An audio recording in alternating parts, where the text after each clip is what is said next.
సిరివెలంగ మగధ మత్స్య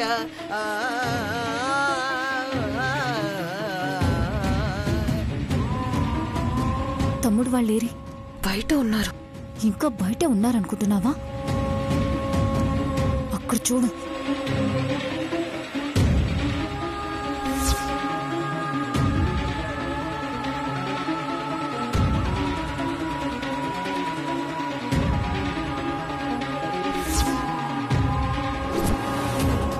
రాజ్యముల నొప్పు చప్పున్న రాజసుతులు వచ్చేరి స్వయంవరమునకు.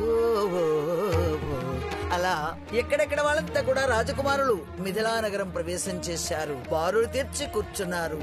సభలో ఆసనులై ఉన్నారందరూ కూడా.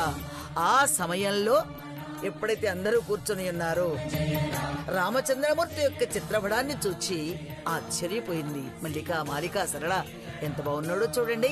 వెదకి రావే వేగపోవే ముదితారో ఇటువంటి పురుషుడెందున్నాడే. వెదకి రావే స్వయంవరమునకు.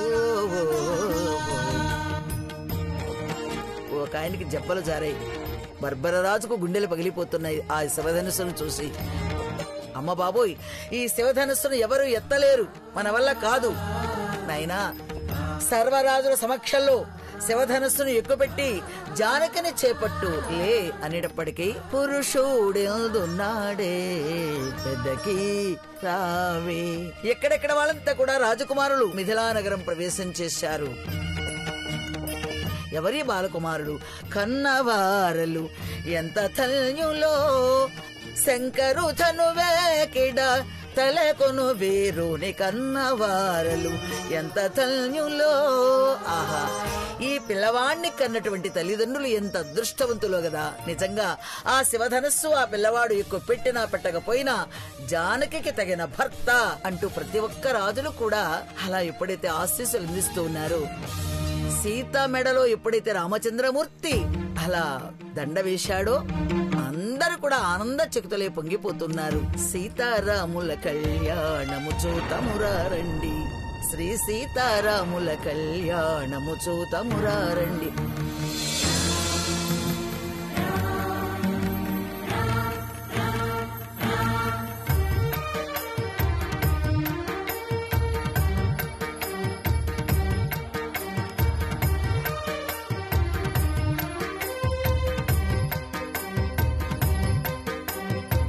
బ్రహ్మదేవుడు ముహూర్తాన్ని ఎప్పుడైతే నిర్ణయం చేశాడో బృహస్పతి ఒకవైపు, బ్రహ్మదేవుడు మరొక వైపు, ఇద్దరు కూడా ఆనందంగా అంగరంగ వైభవోపేతంగా వారికి చక్కని ముహూర్తాలు నిర్ణయం చేసి రామచంద్రమూర్తికి సీతమ్మనిచ్చారు.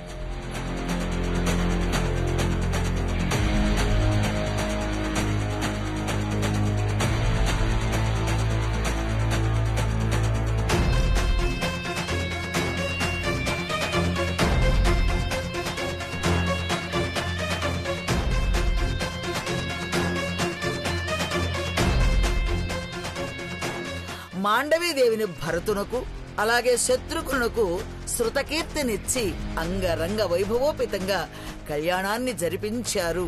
ఎంతో వైభవంగా అంగరంగ వైభవోపేతంగా ఈ సీతారామ కళ్యాణ మహోత్సవానికి వచ్చిన ప్రతి ఒక్కరికి కూడా పరమేశ్వరుడు అన్ని తలుపులు లాక్ చేసినట్టున్నారు.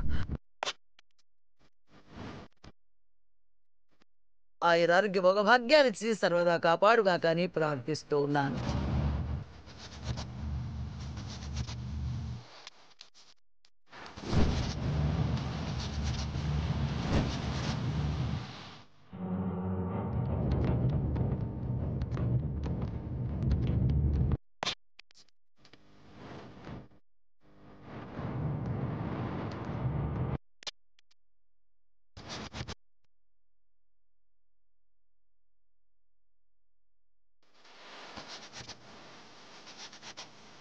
జాగ్రత్త.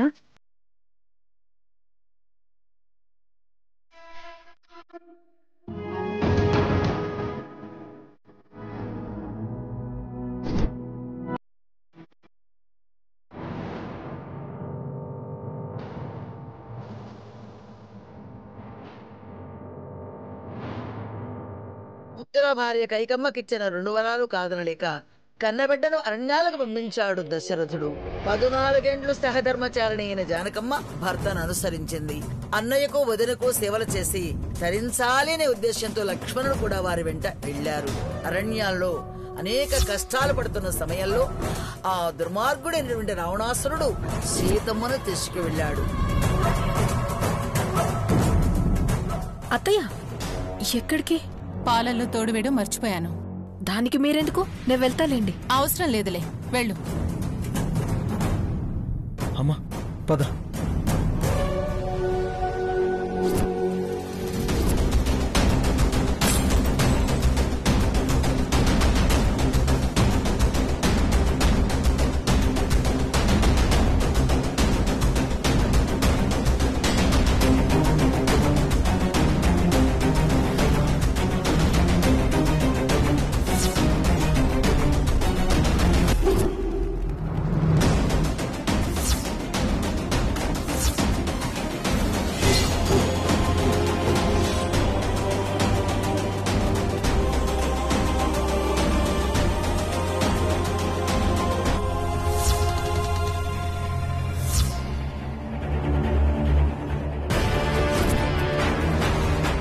పద్నాలుగు సంవత్సరాలు అరణ్యాలలో ఎన్నో కష్టాలు పడ్డ శ్రీరామచంద్రమూర్తికి నాథాగా ఏమీ నా పుణ్యఫలం.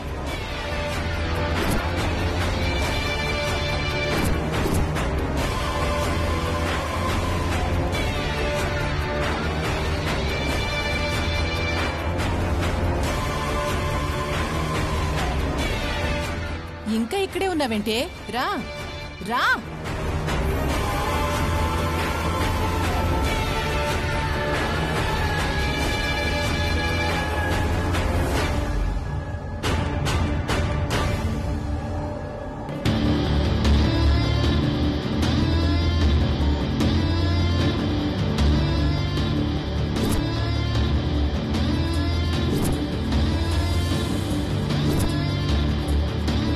అమ్మా ఒక్కనాగే ఉందమ్మా, పద.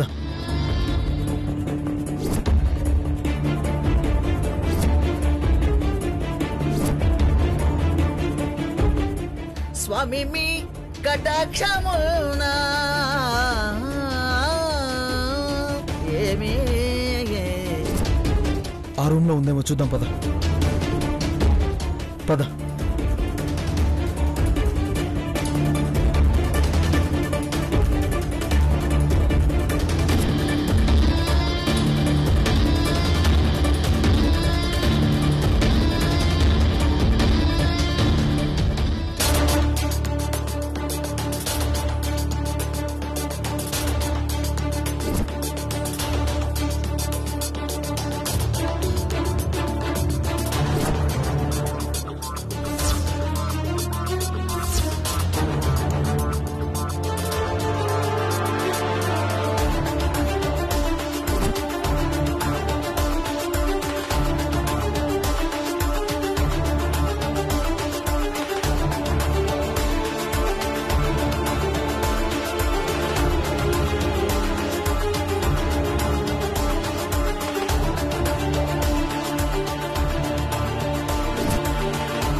నెలల 14 వత్సరములా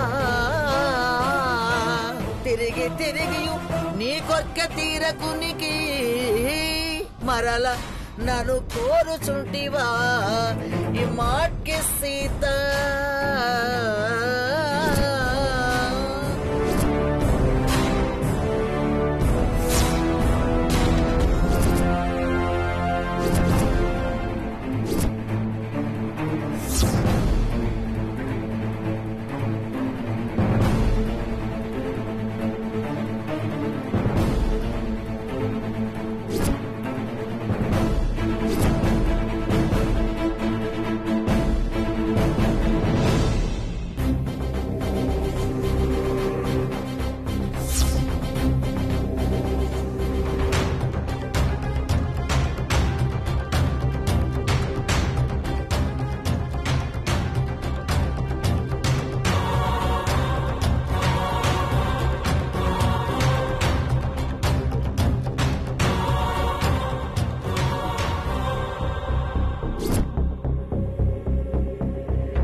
ఆయన పంపిల్తూ పొమ్ము కాదనగనేలా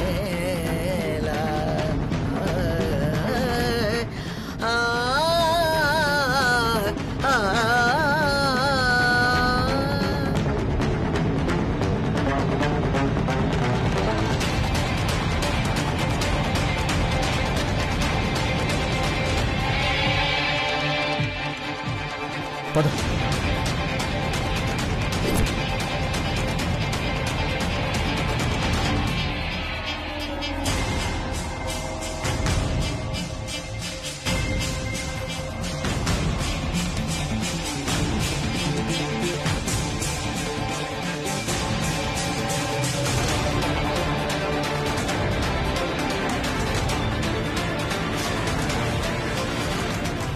सर्वे जना सुखिनो भवन्तु.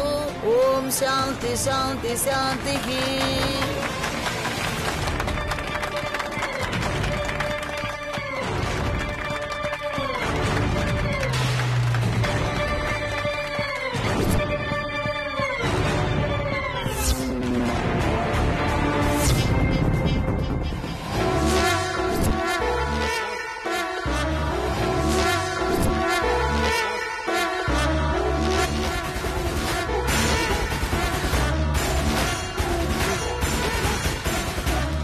అమ్మా, స్వామి వారికి అలంకరించిన నగలు కనిపించడం లేదమ్మా. అదేంటి? ఏంటి? చూద్దాం పదండి, చూద్దాం. బంగారు నగలు కనిపించట్లేదా?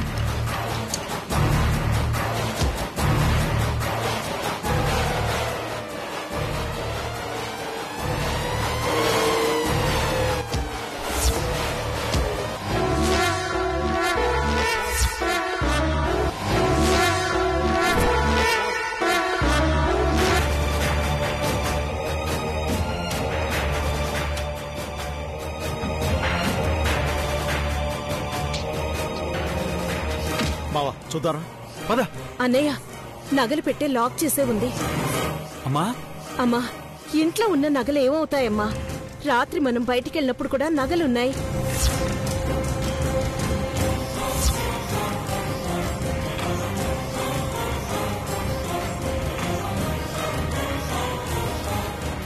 నేను పాలు తోడు వేయడానికి వచ్చినప్పుడు కూడా ఉన్నాయి.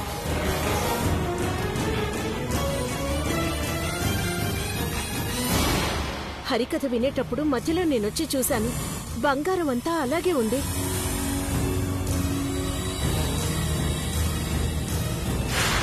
అందరం మనమే ఉన్నాం, బయట వాళ్ళు కూడా ఎవరూ రాలేదు. ఎవరూ రాలేదు. ఇంటి ముందే ఇంట్లో వాళ్ళందరూ ఉన్నాం. దేవుడు కలంకరించిన బంగారం ఏమవుతుంది?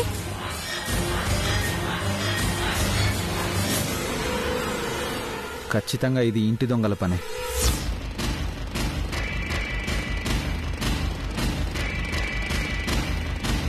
ఇంటి దొంగల అంటే ఎవరు శౌర్య?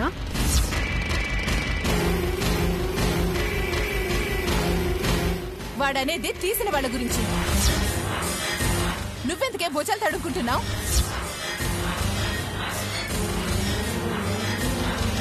ఎప్పుడూ లేంది ఇంట్లో ఉన్న ఇంత బంగారం పోవడం ఏంటి?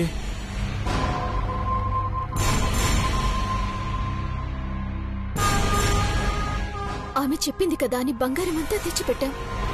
ఇప్పుడు ఎవరిని అనుమానించాలి? ఎవరిని అడగాలి?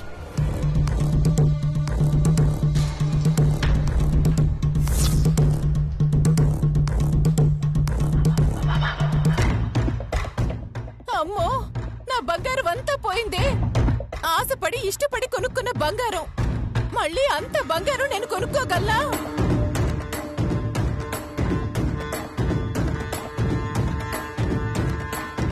తరతరాలుగా వస్తున్న నగలు, అనుపమ 7 వారాల నగలు అన్నీ అందులో ఉన్నాయి.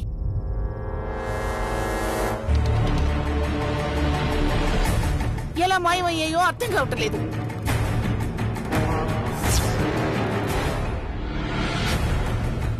ఎప్పుడు డబ్బు కానీ బంగారం కానీ ఆ కోడలికి ఆ మనవరాలకే ఇస్తాను అంటుంది, కానీ నేనొక దాన్ని ఉన్నాను నాకిస్తానంటుందేమో చూడు. అందుకే నా తమ్ముడు ఉన్నదంతా ఊడ్చుకుపోయాడు. అసలు ఏం జరిగింది, ఎలా జరిగింది అనేది అర్థం కావటం లేదే.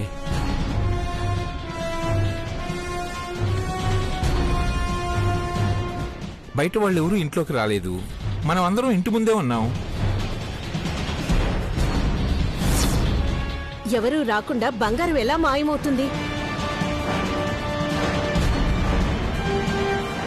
మనకు తెలియకుండా ఎవరొస్తారు? అందరం ఒకే చోటున్నాం కదా.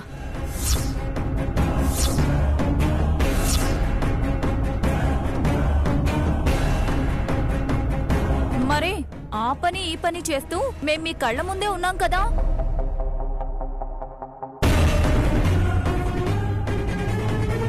మరి బంగారం ఏమవుతుంది?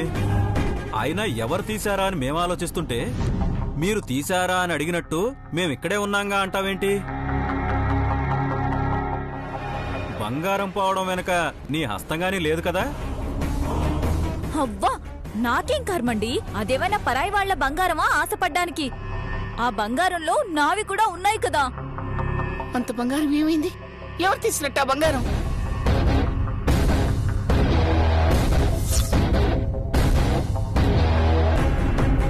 ఇప్పుడు బాధపడి ఏ ప్రయోజనం అమ్మా? ఆవిడెవరో చెప్పింది కదా అని లాకర్లో భద్రంగా ఉన్న బంగారం అంతా తెచ్చిపెట్టారు. వాడెవడో వచ్చి మొత్తం ఊడ్చుకుపోయాడు.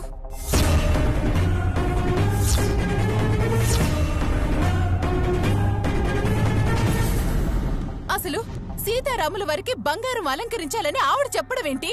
మనం తీసుకురావడం ఏంటి? సరే, అమ్మవారి మాటగా చెప్పిందని తీసుకొచ్చాం.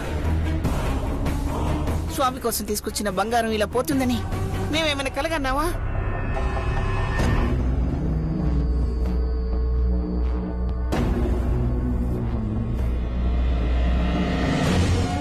శౌర్య, ఏంటి? ఏం మాట్లాడావు? ఇది అనుకోకుండా జరిగిన దొంగతనం కాదు. ఇంట్లో పూజ జరుగుతుందని తెలిసే ప్లాన్డ్గా చేసిన దొంగతనం.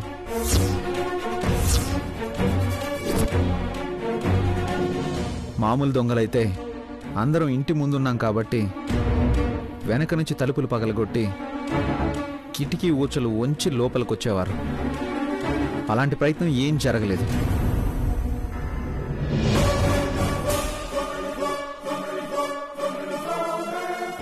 అంటే దొంగలు నేరుగా మెయిన్ గేట్ నుంచి వచ్చి దొంగతనం చేసి వెనక తలుపు తీసుకుని వెళ్ళిపోయారు.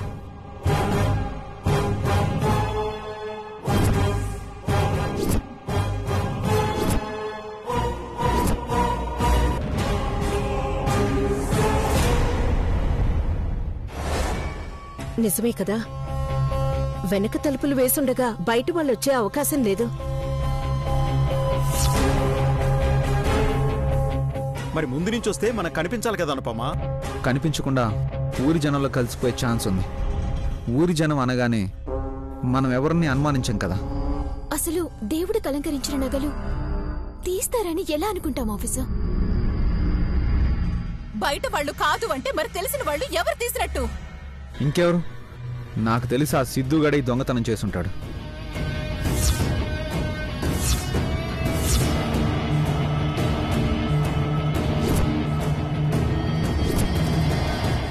కనిపించకుండా ఇంట్లో ఎవరో సహాయం చేసుంటారు.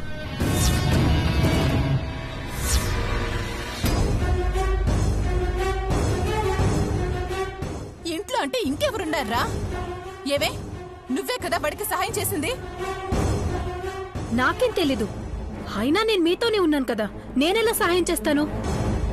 సహాయం చేశారు, అది నువ్వా మరొకరా అనేది తేలుతుంది కదా.